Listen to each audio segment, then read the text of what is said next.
Hola a todos, bienvenidos a Cantando Ciencia. En estos próximos días voy a estar subiendo repeticiones de clases en vivo que estaré dando por las tardes.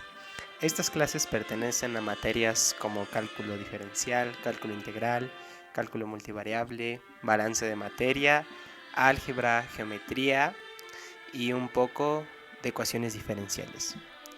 Este primer video trata, como dice el título, de cálculo 3, cálculo multivariable. En este primer video estaremos resumiendo qué es una función multivariable, cuál es el dominio de una función y cómo se dibuja en el espacio. Sobre esta línea de estudio estaremos cubriendo temas como curvas de nivel, el rango de una función, aplicaciones de funciones multivariables, superficies en R3 y temas por supuesto como límites en 3 dimensiones e integrales iteradas estarán incluidos en el estudio del mismo. ¿Quieres ser parte de estas clases? ¿Te gustaría participar por las tardes? Déjame en los comentarios tus redes sociales y hagamos que suceda. Muchas gracias por ver y sigan cantando ciencia. En esta primera etapa, en esta primera sesión, es más importante tener nociones de cálculo 1. Muy importante, cálculo 1 que es cálculo univariable diferencial. Ok, bueno, el segundo tema que vamos a ver es dominio y rango, pero ahora de una función de dos variables. De dos variables, aunque multivariable, ya verán, se refiere a dos o más, no solamente a dos. Por casi terminando, vamos a ver curvas de nivel. Y por último, si alcanzamos a verlo, vamos a ver el tema de superficies en 3 dimensiones o en R3. Estos son algunos imágenes en 3 dimensiones que, bueno, ahorita vamos a andar en el tema, no se preocupen. Esta simplemente es una portada para fines como publicitarios, por así decirlo. Vamos a recordar un poquito de cálculo 1 porque es muy importante. Hay gente en este grupo que acaba de egresar de cálculo 2 o está apenas tomando cálculo 3 o incluso ya tomó cálculo 3 y les agradezco mucho que estén aquí, pero es importantísimo tener algunas nociones primero de cálculo 1. ¿Cuáles son esas? Para empezar, ¿qué es una función? ¿Ok? Una función que es definida como f de x, que muchas veces también se le toma como y, es una relación, es una norma o es una regla, un puente que asigna a un conjunto A otro de un conjunto B. Entonces, de un conjunto A de números cualquiera, que tienen que ser reales, cabe mencionarlo, vamos a tener una relación, un puente a otro conjunto llamado conjunto B. Pueden ser los mismos números reales, pueden ser otra clase de números. Lo importante es que una función se refiere a esta relación, este puente, esta regla que los junta. Ahora, no son iguales. El conjunto A, como pueden recordar, se refiere a un conjunto independiente. Un conjunto independiente de números se refiere a que tienen sentido propio por sí mismos, ¿ok? O existen en el espacio porque sí. Recuerden también de cálculo 1 que el conjunto independiente en el plano cartesiano es a menudo o el 100%, el 99% de las veces el eje X, el eje independiente, ¿ok? Y a Y o a f de X se dice que es el conjunto dependiente, ¿ok? O sea, que depende de la función y del conjunto independiente para tener un sentido o básicamente existir. Recuerden de cálculo 1 también que mi variable dependiente en el plano cartesiano en la representación gráfica es a menudo el eje Y. ¿Alguna duda hasta aquí?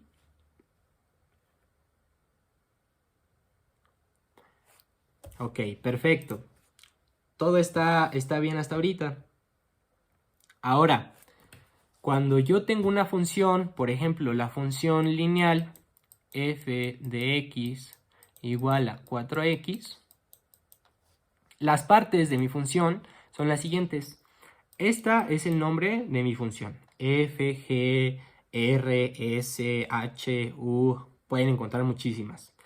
Esta que está entre el paréntesis es la variable independiente sobre la que me voy a basar. Esa es la parte de una función importantísima, ¿ok? Se refiere a qué variable. Porque si yo tuviera f de x igual a 4k, es una constante, es una línea recta. No sé cuánto valga k exactamente, puede tener muchos valores, pero no es una variable en mi función. Entonces esto se denota poniendo entre paréntesis a la variable. 4x, entonces, aquí estamos. ¿Cuáles son las siguientes? Bueno, es de un término aquí hay que recordar un poquito de álgebra. Este es un coeficiente. Es una constante que determina el escalar que aumenta o disminuye en cierta proporción a x.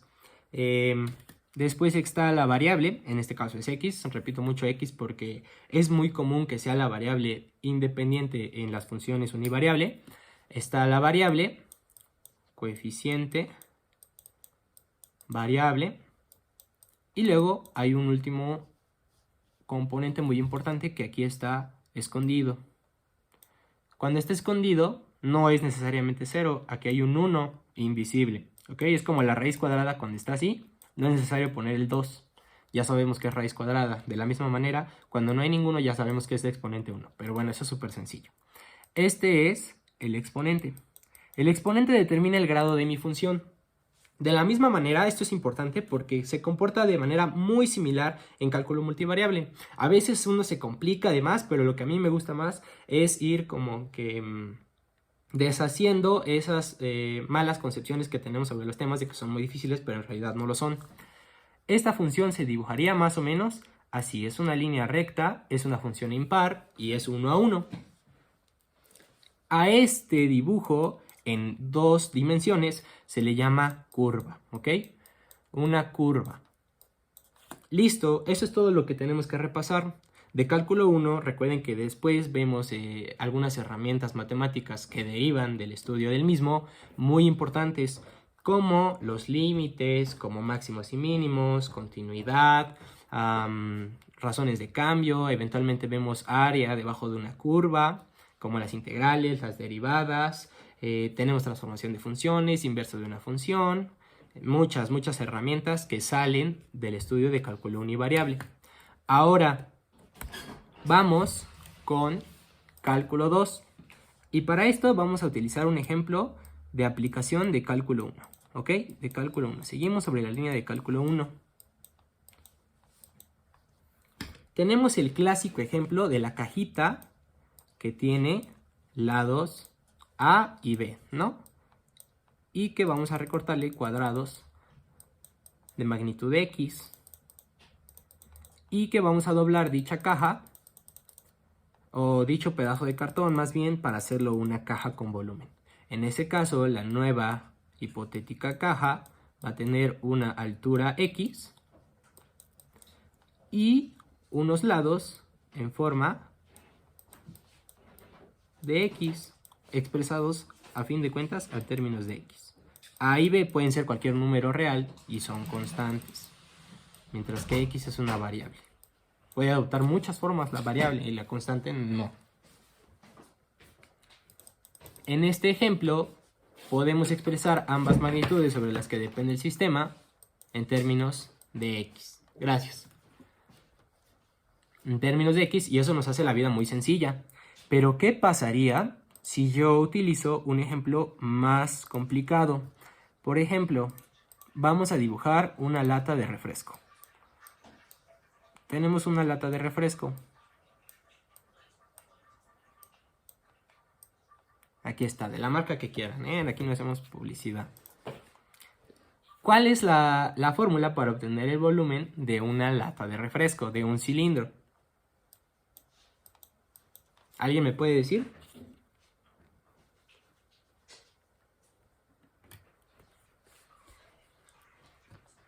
Ok, vamos a tener el área, muy bien, de la base, que es un círculo. Esto es pi por radio al cuadrado. Y luego a esto le tenemos que multiplicar la altura. Clásico, un cilindro, un prisma circular, área de la base por altura, pi por radio al cuadrado por altura. En este caso, la vida se complica un poquito, porque no solamente pi es una constante, pero el radio puede valer lo que sea en este caso, en este ejemplo. Y la altura también puede valer lo que ella quiera. No dependen el uno del otro. Sin embargo, el volumen depende de ambos. Importante. Entonces, R y H existen o tienen sentido por sí mismas. Tú se las vas a dar. El volumen es un resultado de lo que valgan ellas dos. No puede expresar una en términos de la otra, no en este caso. Entonces nace una nueva necesidad. El volumen ahora va a depender de mi variable radio y mi altura. Es una función multivariable. Mi función V, que depende de dos variables R y H. ¿Ok? Ahora otro ejemplo. Imaginemos el planeta Tierra. Yo sé que con esto del cambio climático y demás catástrofes mundiales, la temperatura depende de muchísimas cosas. Pero fundamentalmente la temperatura va a depender de mi posición en la Tierra. Y la posición en la Tierra, ustedes deben de saberlo perfectamente, se mide con dos datos precisos, coordenadas básicamente. ¿Cuáles son esos dos datos precisos?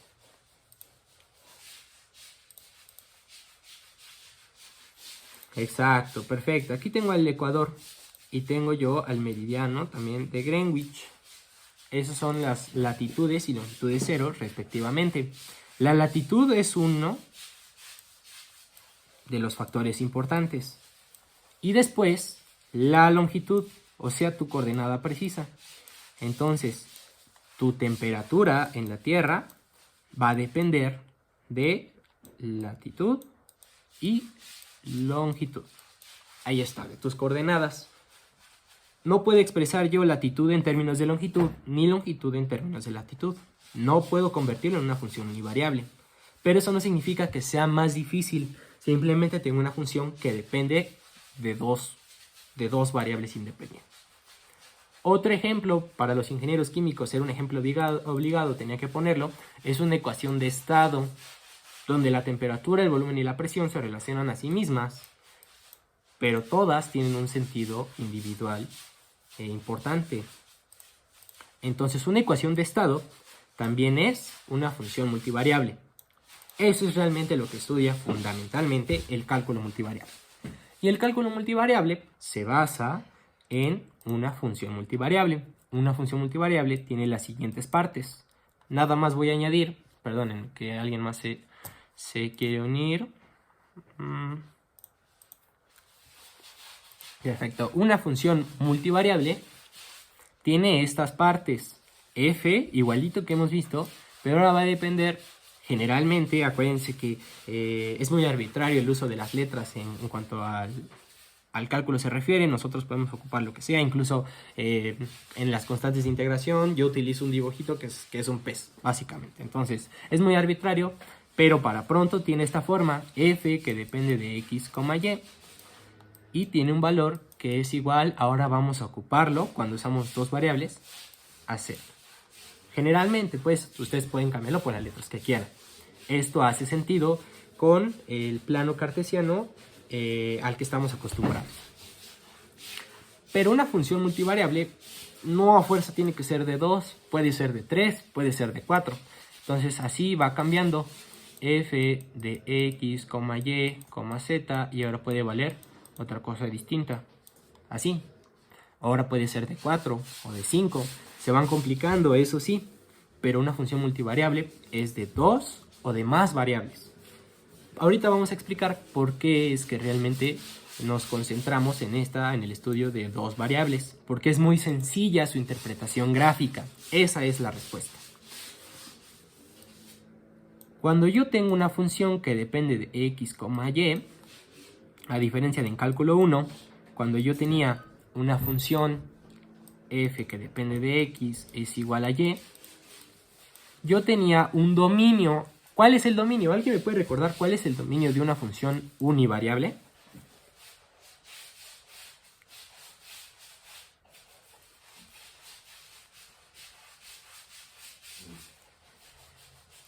Ok, exacto. Es todos los valores que puedo tener en x. Todos los valores. O sea, si no tengo una restricción en mi dominio, pueden ser todos. Entonces, si mi función existe así, por ejemplo, y aquí hay una discontinuidad y luego vuelve a aparecer aquí, mi dominio serían todos los reales, porque esto continúa hacia acá, menos este espacio importantísimo que estoy dejando de utilizar. Este de acá no lo estoy utilizando. Y hacer un mapa del dominio de una función univariable no tendría mucho sentido, porque sería más o menos así. Bueno, de hecho sí los hacemos al principio, pero está la recta numérica y es una línea, es en una dimensión. Entonces aquí más o menos está el 0, mi dominio más o menos estaría de aquí, y luego hay un pequeño espacio que es este al que me refiero, y continúa. ¿Ok? Entonces es una línea en una dimensión. El dominio de una función que se representa en 2 dimensiones es de una dimensión, es una línea. ¿Cómo será entonces el dominio de una función en 3 dimensiones?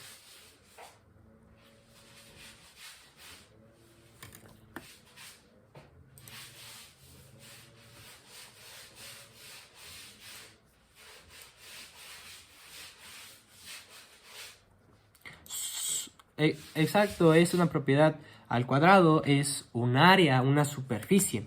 Y ahorita van a ver por qué. Vamos a dibujar otra vez el plano cartesiano XY. El plano XY. El plano XY lo llevamos manejando mucho tiempo en cálculo 1 y cálculo 2. Este es el plano XY. Este es Y y este es X. Pero ahora las dos son parte de la función, son variables independientes. Entonces yo tengo un dominio que puede estar acotado por cualquier restricción, que ahorita vamos a verlas, las distintas. Y este es el dominio del que yo puedo sacar cualquier valor. Entonces aquí existe una coordenada x, y que va a ser transformada por mi función a un valor en z, un valor en profundidad. Este es el eje de z. Y va a tocar aquí, o va a tocar acá, o va a tocar en donde sea, en donde le toque según la función. Se va a empezar a dibujar, entonces, se dibuja el eje de z, el eje de y el eje de x. Ok, a partir de aquí, y depende mucho de la fuente, pero yo tuve muchos problemas al ser introducido con estos conceptos, cuando me dijeron que ahora el que va en vertical es z, el que va en horizontal es y, y el que va en profundidad es x. Yo decía, bueno, ¿y cuál es el sentido? Si ya tengo y y x y estoy acostumbrado a trabajar así, ¿por qué no simplemente pones aquí el eje de z, que es el de profundidad? Siempre nos lo han enseñado así, en dibujo técnico, al menos así lo aprendí. Pero no, en esta fuente y para este curso vamos a utilizar al eje de x como eje de profundidad, ¿ok? Entonces, sobre todo aquí, a lo mejor en sus clases tiene una nomenclatura distinta, pero en la facultad, en las fuentes que trabajamos y en la que voy a usar yo, vamos a utilizar al eje de x como de profundidad. Ya verán que se van a acostumbrar. Entonces, el eje de x, y, este sería parte del dominio y se empieza a dibujar una superficie en z a partir de distintos puntos en distintas coordenadas, porque así este va a tener a distintas alturas. Entonces, el nuevo dibujo que se muestra como resultado de la función en el espacio, porque ahora es el espacio, ya no es una curva, ahora se le llama distinto. Se le llama superficie. ¿Ok? Superficie. Ahí para que le vayan anotando. ¿Alguna pregunta hasta aquí?